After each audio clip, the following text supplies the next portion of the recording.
ইয়া আইয়ুহাল্লাযীনা আমানু তুবু ইলাল্লাহি তাওবাতান নাসুহা।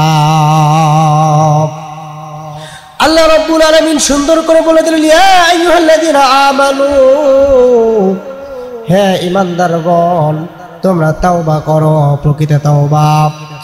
তুবু ইলাল্লাহ, তোমরা তাওবা করো আমার রবের কাছে। তোমরা যখন তাওবা করবা, প্রকৃত তাওবা করো, নিজের জীবনটাকে, নিজের মনটাকে উজাড় করে দাও। যা জীবনে গুনাহ করেছো, রবের কাছে তোমার মাথাটা নত করে বলে দাও, আল্লাহ,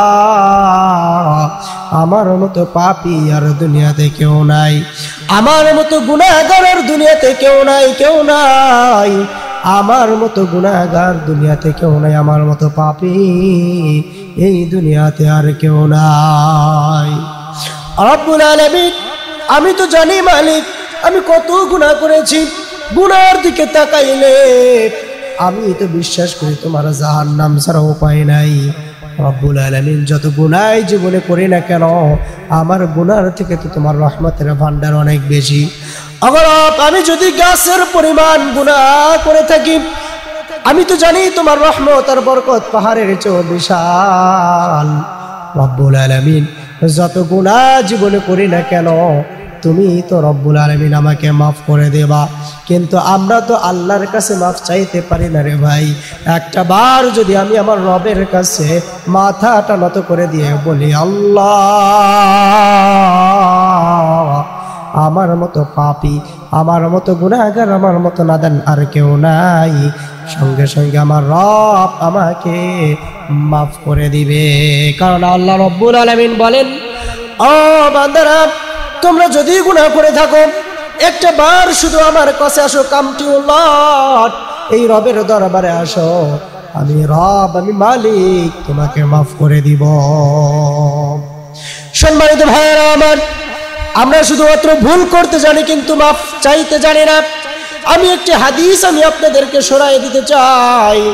বিশ্বনবী সাল্লাল্লাহু আলাইহি ওয়াসাল্লামের একজন সাহাবী হযরতে সালাবা রাদিয়াল্লাহু তাআলা আনহু, বিশ্বনবীর সাহাবী, মাত্র 16 বছর বয়সী সাহাবী, নবী করিম সাল্লাল্লাহু আলাইহি ওয়াসাল্লামের সবচেয়ে প্রিয় সাহাবী এবং ছোট্ট সাহাবী ছিল, যার বয়স মাত্র 16 বছর, যুবক মানুষ।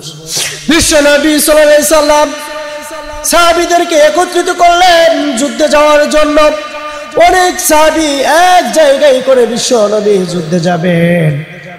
কিছু সাহাবীকে রেখে গেলেন কিছু কিছু সাহাবীর বাড়িতে পাহারা দেওয়ার জন্য। ঠিক তেমনি বিশ্বনবী বার্তাবাহক সাহাবী সালাবা রাদিয়াল্লাহু তাআলা আনহু, বিশ্বনবী জনাবে মুহাম্মদুর রাসূলুল্লাহ সাল্লাল্লাহু আলাইহি ওয়াসাল্লাম সালাবাকে ডাক দিয়ে বললেন, ও সালাবা, আমার প্রিয় সাহাবী আবু সাঈদ খুদরি রাদিয়াল্লাহু তাআলা আনহুকে সঙ্গে নিয়ে জিহাদের ময়দানে যুদ্ধ করার জন্য যাচ্ছি। সালাবা রে, তুমি যাও, শুনো না, ওই যে আবু সাঈদ খুদরি রাদিয়াল্লাহু তাআলা আনহু, ওর বাড়িটা তুমি দেখভাল করবা। বাড়িতে যদি কোনো সমস্যা হয়, সমস্যাগুলো তুমি সমাধান করবা। যুদ্ধে থাকাকালীন সময় পর্যন্ত আবু সাঈদের বাড়ির পাহারাদার হিসাবে থেকে যাবা। আবু সাঈদ খুদরি রাদিয়াল্লাহু তাআলা আনহু সবচেয়ে কাছের বন্ধু ছিলেন সালাবা রাদিয়াল্লাহু তাআলা আনহু। আবু সাঈদ খুদরি রাদিয়াল্লাহু আনহু সালাবাকে হাতটা ধরে সুন্দর করে বলে দিলেন, ও সালাবা, আমি তোমার কাছে বলে দিলাম, যুদ্ধ থেকে না ফেরা পর্যন্ত তুমি আমার বাড়িতে থেকে যাবা। সালাবা রে, যুদ্ধ থেকে না ফেরা পর্যন্ত তুমি আমার বাড়িতে থেকে যাবা, বাড়িটা পাহারা দিবা। কখন কি প্রয়োজন হবে আমার স্ত্রীর আমি তো জানি না, তুমি তার সমস্ত চাহিদাগুলো পূর্ণ করবা। বিশ্বনবী সাহাবীদেরকে সঙ্গে নিয়ে যুদ্ধের ময়দানে চলে গেলেন। যুদ্ধের দামামা বেজে গেছে, যুদ্ধ শুরু হয়ে গেছে। বিশ্বনবী জনাবে মুহাম্মদুর রাসূলুল্লাহ সাল্লাল্লাহু আলাইহি ওয়াসাল্লাম জিহাদ করা শুরু করে দিলেন, যুদ্ধ করা শুরু করলেন। সাহাবীদেরকে নিয়ে যুদ্ধ শেষে সবাই যখন গাজী হয়ে বাড়িতে ফিরতেছেন, বিশ্বনবী সাল্লাল্লাহু আলাইহি সাল্লাম যেই সমস্ত বাড়িতে সাহাবীদেরকে নিযুক্ত করে দিয়েছিলেন, সমস্ত সাহাবীরা যারা যুদ্ধে অংশগ্রহণ করেছে সেই সমস্ত গাজীদেরকে রিসিভ করার জন্য সবাই চলে এসেছে রে। কিন্তু আবু সাঈদ খুদরি রাদিয়াল্লাহু তাআলা আনহু, আবু সাঈদ খুদরি রাদিয়াল্লাহু তাআলা আনহুকে সালাবা নেওয়ার জন্য আসে নাই। সালাবাকে খুঁজলেন, অনেকক্ষণ তাকায় দেখলেন সালাবাকে খুঁজে পাওয়া যায় না। কিন্তু সালাবা ইতিমধ্যে এমন একটি দুর্ঘটনা ঘটায় ফেলছে রে ভাই। আবু সাঈদ খুদরি রাদিয়াল্লাহু তাআলা আনহু অনেকক্ষণ যখন তাকায়া থাকলেন, সালাবাকে পাইলেন না। অতঃপর বাড়ির দিকে রওনা করলেন। বাড়িতে যাওয়ার পর স্ত্রীকে ডাক দিয়ে বললেন, প্রাণের স্ত্রী, আমার সালাবা কোথায়? যেই সালাবাকে বিশ্ব নবী জনাবে মুহাম্মদুর রাসূলুল্লাহ সাল্লাল্লাহু আলাইহি ওয়াসাল্লাম আমার বাড়িতে নিযুক্ত করে দিয়েছিলেন, সেই সালাবা কোথায় রে? একটুখানি বলো না, আমি সালাবার সাথে দেখা করতে চাই। তার স্ত্রী ভয়ে ভয়ে বললেন, আবু সাঈদ খুদরি রাদিয়াল্লাহু তাআলা আনহুকে ভয়ে ভয়ে বললেন, প্রাণের স্বামী, আমি একটি কথা আপনাকে জানাতে চাই, বড্ড ভয় লাগে। আমি একটি কথা আপনাকে জানাতে চাই, আপনার বন্ধু সালাবা কোথায় থেকে যেন আমাকে দেখেছে। সালাবা, আমি যখন গোসল করি, গোসলের পর্দার হালকা ছিদ্র দিয়ে সালাবা আমাকে দেখে ফেলেছিল। দেখার পর সে আমার প্রতি আসক্ত হয়ে যায়। একটা বার ঘরের ভিতরে এসে সালাবা আমার হাতটা আস্তে আস্তে যখন আমার হাতটা ধরতে যাবে, এমনই সময় আমি সুন্দর করে বলে দিলাম, ইত্তাকুল্লাহ, ভয় করো আমার আল্লাহকে। তুমি কি আমার আল্লাহকে ভয় পাও না? সঙ্গে সঙ্গে সালাবার কি যেন মনে হয়ে গেল, আমার বাড়ির ভিতর থেকে ক্ষমা ক্ষমা বলে চিৎকার করতে করতে বের হয়ে গেছে। এখনো পর্যন্ত সালাবার ফিরে আসে নাই। আমার সালাবা জানি না কোথায় চলে গেছে রে। আমি তো আর সালাবার খোঁজ পাই নাই। আবু সাঈদ খুদরি রাদিয়াল্লাহু তাআলা আনহু প্রচন্ড রেগে গেলেন, রাগান্বিত হয়ে গেলেন। সালাবাকে খোঁজার জন্য বের হয়ে চলে গেলেন। খুঁজতে খুঁজতে বের হয়ে চলে গেলেন, কোথাও পাই না সালাবাকে। এমনই সময় খুঁজতে খুঁজতে যখন সালাবাকে পেয়ে গেল রে, আবু সাঈদ খুদরি রাদিয়াল্লাহু তাআলা আনহুর সামনে সালাবা পড়া মাত্র সালাবা তার পাটা জড়ায় ধরে বলতেছে, ভাই আবু সাঈদ খুদরি, জীবনের সবচেয়ে বড় ভুলটা করে ফেলেছি, আমাকে মাফ করে দাও, ক্ষমা করে দাও। তোমার আমানতের উপরে আমি খেয়ানত করার চেষ্টা করেছিলাম। বন্ধু, আমাকে মাফ করে দাও, ক্ষমা করে দাও। আমার হাত দুটো পিছনে বেঁধে দাও এবং আমার মাথার চুলের মুঠি ধরে ধরে হযরত ওমর ফারুক রাদিয়াল্লাহু তাআলা আনহুর কাছে নিয়ে চলো। হযরত আবু বকর রাদিয়াল্লাহু তাআলা আনহুর কাছে নিয়ে চলো। আবু সাঈদ খুদরি রাদিয়াল্লাহু তাআলা আনহু বললেন, কেন কেন কেন? তোমার হাতটা কেন পিছনে বেঁধে দেব? তোমার মাথার চুলের মুঠিটা কেন ধরবো? সঙ্গে সঙ্গে সালাবা সুন্দর করে বলে দিলেন, ভাই আবু সাঈদ খুদরি, বর্তমানে যারা অন্যায় অবিচার করে অশ্লীলতার সাথে নিযুক্ত হয়ে থাকে, তাদেরকে যারা অপরাধ করে থাকে, শাস্তিযোগ্য অপরাধী ব্যক্তিকে পিছনে হাত বেঁধে চুল টেনে টেনে টেনে নিয়ে যাওয়াটা হলো নিয়ম। সুতরাং আমি তো অপরাধী, আমি তো অপরাধ করেছি, তুমি আমার হাত দুটো পিছনে বেঁধে দাও এবং মাথার চুলের মুঠি ধরে আস্তে আস্তে আবু বকর রাদিয়াল্লাহু তাআলা আনহুর কাছে নিয়ে চলো। হযরত আবু বকর রাদিয়াল্লাহু তাআলা আনহুর কাছে যখন নিয়ে গেল, সঙ্গে সঙ্গে আবু বকর রাদিয়াল্লাহু তাআলা আনহুকে ডাক দিয়ে বলেন, ভাই আবু বকর, আমি জীবনের সবচেয়ে বড় ভুল করে ফেলেছি। জেনার গুনাহ আমার খাতায় লেখা হয়ে গেছে। তুমি কি আমার আল্লাহর কাছে একটু সুপারিশ করবে, আমাকে মাফ করে দিবে? আবু বকর রাদিয়াল্লাহু তাআলা আনহু সমস্ত ঘটনা শুনলেন। শোনা মাত্র দরজাটা বন্ধ করে দিলেন। না না, আমি তোমার জন্য আমার রবের কাছে আমি সুপারিশ করতে পারবো না। হযরত সালাবা রাদিয়াল্লাহু তাআলা আরো ভেঙে পড়লেন, ক্ষমা ক্ষমা বলে চিৎকার করে আল্লাহর কাছে শুধু বারবার চাই। অতঃপর বললেন, ভাই আবু সাঈদ খুদরি রাদিয়াল্লাহু তাআলা আনহুকে ডাক দিয়ে বলেন, আবু সাঈদ, আমার চুলের মুঠিটা ধরে উসমান রাদিয়াল্লাহু তাআলা আনহুর কাছে নিয়ে চলো। হযরত উসমান রাদিয়াল্লাহু তাআলা আনহুর কাছে নিয়ে যাওয়া হলো।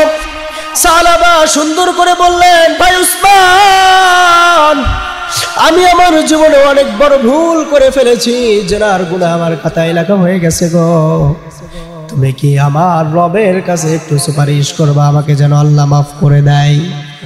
হযরত উসমান রাদিয়াল্লাহু তাআলা সবচেয়ে নরম মানের সাহাবী ছিলেন। সেই সাহাবীও দরজাটা বন্ধ করে দিলেন। আবার যখন আস্তে আস্তে বলে দিলেন, ভাই আবু সাঈদ, আমাকে হযরত ওমরের কাছে নিয়ে চলো। সাহাবীদের মধ্যে সবচেয়ে রাগান্বিত সাহাবী ছিলেন হযরত ওমর ফারুক রাদিয়াল্লাহু তাআলা আনহু। হযরত আবু সাঈদ খুদরি রাদিয়াল্লাহু তাআলা আনহু হযরত সালাবার মাথার চুলের মুঠি ধরে হযরত ওমর ফারুক রাদিয়াল্লাহু তাআলা আনহুর কাছে নিয়ে গেলেন। ওমর ফারুক রাদিয়াল্লাহু তাআলা আনহুকে ঘটনাটা খুলে বলার মাত্র ওমর ফারুক রাদিয়াল্লাহু তাআলা আনহুর চেহারাটা রাগে লাল হয়ে গেল এবং বলে দিলেন, যাও যাও, আমার দরজাটা বন্ধ করে দিলাম। না না না, আমি আমার রবের কাছে সুপারিশ করতে পারবো না, সুতরাং তুমি আমার দরজার সামনে থেকে চলে যাও। হযরত সালাবা রাদিয়াল্লাহু তাআলা আরো ভেঙে পড়লেন। আবু বকর রাদিয়াল্লাহু তাআলা ফিরিয়ে দিলেন, উসমান রাদিয়াল্লাহু তাআলা ফিরিয়ে দিলেন, আবার ওমর ফারুক রাদিয়াল্লাহু তাআলা ফিরিয়ে দিলেন। চলে গেলেন হযরত আলী রাদিয়াল্লাহু তাআলা আনহুর কাছে। সুন্দর করে বলে দিলেন, ভাই আলী, জীবনে অনেক বড় ভুল করে ফেলেছি, তুমি কি আমার আল্লাহর কাছে একটুখানি আমার জন্য মাফ চাইবা? হযরত আলী রাদিয়াল্লাহু তাআলা আনহু তিনিও বলে দিলেন, না না, তুমি যেই ভুলটা করেছো সেই ভুলের তো কোনো ক্ষমা নাই। যাও যাও, তুমি আমার দরবার থেকে বের হয়ে যাও। হযরত আলী রাদিয়াল্লাহু তাআলা ফেরত দিলেন, ঘাবড়ায় গেলেন। আবু বকর রাদিয়াল্লাহু তাআলা বের করে দিয়েছেন, উসমান রাদিয়াল্লাহু তাআলা বের করে দিয়েছেন, হযরত ওমর ফারুক রাদিয়াল্লাহু তাআলা বের করে দিয়েছেন। শেষ ভরসা আলী রাদিয়াল্লাহু তাআলা ছিলেন, সেও বের করে দিলেন। সর্বশেষ আশা নিয়ে চলে গেলেন বিশ্ব নবী জনাবে মুহাম্মদুর রাসূলুল্লাহ সাল্লাল্লাহু আলাইহি ওয়াসাল্লামের কাছে। সর্বশেষ আশা নিয়ে চলে গেলেন নবী করিম সাল্লাল্লাহু আলাইহি ওয়াসাল্লাম। ঘটনা শোনা মাত্র বিশ্ব নবী সাল্লাল্লাহু আলাইহি ওয়াসাল্লাম সালাবাকে দূর দূর করে বের করে দিলেন। ও সালাবা, সবচেয়ে প্রাণপ্রিয় সাহাবী ছিলে তুমি, আমার বার্তা বাহক সাহাবী ছিলে তুমি। তোমার কাছে আমি আবু সাঈদ খুদরি রাদিয়াল্লাহু তাআলা আনহুর বাড়িটাকে তোমার কাছে আমানত দিয়েছিলাম, তার স্ত্রীকে তোমার কাছে আমানত দিলাম, তুমি আমানতের খেয়ানত করেছো, সুতরাং তোমার ক্ষমা আমার কাছে নাই, আমি সুপারিশ করতে পারবো না। সঙ্গে সঙ্গে বিশ্ব নবীর দরবার থেকে সালাবা একটা দৌড় দিয়া ক্ষমা ক্ষমা বলে ওখান থেকে বের হয়ে চলে গেলেন একটা বট গাছের নিচে। সালাবা রাদিয়াল্লাহু তাআলা আনহু চিৎকার করে করে কাঁদে আর আমার রবের কাছে বলতে থাকে, আল্লাহ, জীবনে অনেক বড় ভুল করে ফেলেছি মালিক, তুমি আমাকে মাফ করে দাও, ক্ষমা করে দাও। সালাবা বারবার চিৎকার করে করে আল্লাহর কাছে কান্না করে শুরু করে দিলেন। রাত্রি যত গভীর হয় তার কান্নার আওয়াজ তত বেড়ে যায়। তার এই অনুগ্রতা অনুশোচনা দেখে আমার আল্লাহ রাব্বুল আলামিন তাকে সালাবাকে মাফ করে দেয়। জিবরাইল আলাইহিস সালামের মাধ্যম দিয়া বিশ্ব নবী সাল্লাল্লাহু আলাইহি সাল্লামকে জানায়া দিলেন তার সাহাবী সালাবাকে আল্লাহ রাব্বুল আলামিন মাফ করে দিয়েছেন। বিশ্ব নবী আর দেরি করলেন না, সাহাবীদের মধ্যে সবাইকে ডেকে বলেন, ও সাহাবীরা, তোমরা কে আসো সালাবাকে খুঁজতে যাবা, সালাবাকে খুঁজে বের করে আমার কাছে একটু নিয়ে আসো। সবাই দাঁড়িয়ে গেলেন। আবু বকর বললেন আমি যাব, ওমর বললেন আমি যাব, উসমান রাদিয়াল্লাহু আনহু বললেন আমি যাব, আলী রাদিয়াল্লাহু আনহু বললেন আমি যাব, সালমান ফারসি রাদিয়াল্লাহু আনহু বললেন আমি যাব। বিশ্বনবী হযরত সালমান ফারসি রাদিয়াল্লাহু আনহু এবং হযরত আলী রাদিয়াল্লাহু আনহু দুইজন সাহাবীকে সালাবাকে আনার জন্য খুঁজে বের করার জন্য পাঠায়া দিলেন। তারা সারাটা দিন খুঁজলেন, খুঁজতে খুঁজতে একটি জায়গায় কয়েকজন কৃষক খেতে কাজ করতেছিল। আলী রাদিয়াল্লাহু আনহু এবং সালাবা রাদিয়াল্লাহু তাআলা আনহু কৃষকদেরকে ডেকে ডেকে বললেন, ও কৃষকেরা, তোমরা কি এই ধরনের একজন মানুষকে দেখতে পেয়েছো কিনা? তখন কৃষকেরা বললেন, যেই লোকটা, একটা লোককে আমরা দেখেছি, সেই লোকটা রাত্রি যত গভীর হয় তার কান্নার আওয়াজ তত বেড়ে যায়, শুধু আমার আল্লাহর কাছে সিজদায় পড়ে ক্ষমা ক্ষমা বলে চিৎকার করে কাঁদে। সাহাবী হযরত আলী রাদিয়াল্লাহু তাআলা বললেন, হ্যাঁ হ্যাঁ, আমরা ওই লোকটাকেই খুঁজতেছি। তখন বললেন, আপনারা একটু অপেক্ষা করেন, রাত্রি যত গভীর হবে একটু ওইদিকে যাইতে থাকেন, দেখতে পারবেন আওয়াজ তত বাড়তে থাকবে। হযরত সালাবাকে খুঁজতে খুঁজতে গভীর রজনী হয়ে গেল। তিনি দেখতে পেলেন রাত্রি যত গভীর হয়, গভীর রজনীতে সালাবা আস্তে আস্তে আরো চিৎকার করে আমার আল্লাহকে ডেকে ডেকে বলে, আল্লাহ রব্বুল আলামিন, তুমি আমাকে মাফ করে দাও, মাফ করে দাও, যে গুনাহ করেছি মালিক তুমি আমাকে মাফ করে দাও। বিশ্বনবী জনাব মুহাম্মদুর রাসূলুল্লাহ সাল্লাল্লাহু আলাইহি ওয়াসাল্লাম যখন জানতে পারলেন সালাবাকে মাফ করে দিয়েছেন, সাহাবী পাঠায়া দিয়েছেন, সাহাবীরা সালাবাকে খুঁজে পাওয়ার পর সালাবাকে সুন্দর করে বলে দিলেন, ও সালাবা, বিশ্বনবী সাল্লাল্লাহু আলাইহি ওয়াসাল্লাম বলেছে আল্লাহ রাব্বুল আলামিন তোমাকে মাফ করে দিয়েছেন। বলেন সুবহানাল্লাহ। সালাবা সঙ্গে সঙ্গে আরো চিৎকার দিয়ে আল্লাহর কাছে কথা শুরু করে দিলেন। হযরত আলী রাদিয়াল্লাহু তাআলা এবং সালমান ফারসি রাদিয়াল্লাহু তাআলা সাহাবাকে সঙ্গে নিয়ে বিশ্বনবী সাল্লাল্লাহু আলাইহি ওয়াসাল্লামের দরবারে যাওয়ার জন্য তৈরি হয়ে গেলেন। যাইতে যাইতে ফজরের আজান হয়ে গেল, নামাজ শুরু হয়ে গেছে। তারা তিনজন সবার পিছনে দাঁড়ায় গেলেন। বিশ্বনবী সাল্লাল্লাহু আলাইহি ওয়াসাল্লাম নিজের ইমামতিতে নামাজ শুরু হয়ে গেছে।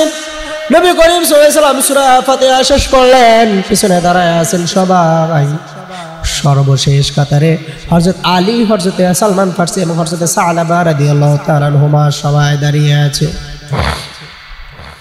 বিশ্বনবী সাল্লাল্লাহু আলাইহি ওয়াসাল্লাম প্রথম রাকাতেই নামাজের শুরুতে বললেন, আলহাকুমুত তাকাসুর হাত্তা যুরতুমুল মাকাবির।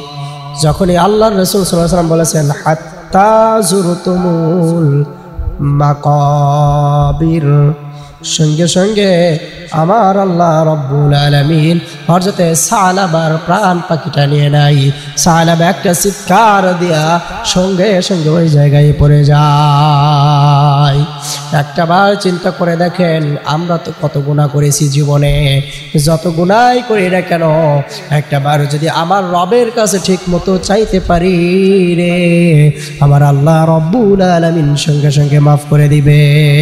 কারণ আমরা তো পাপের ঘরের পাপী, আমাদের তো পাপের কোনো অভাব নাই, আমরা তো পাপের ঘরের পাপী। সুতরাং পাপ জীবনে যতই করি না কেন, একটাবার যদি আমার রবের দরবারে ফিরে যেতে পারি, আমার আল্লাহ রব্বুল আলামিন সঙ্গে সঙ্গে মাফ করে দিবে। ইয়া আইয়ুহাল্লাযীনা আমানু তুবু ইলাল্লাহি তাওবাতান নাসুহা।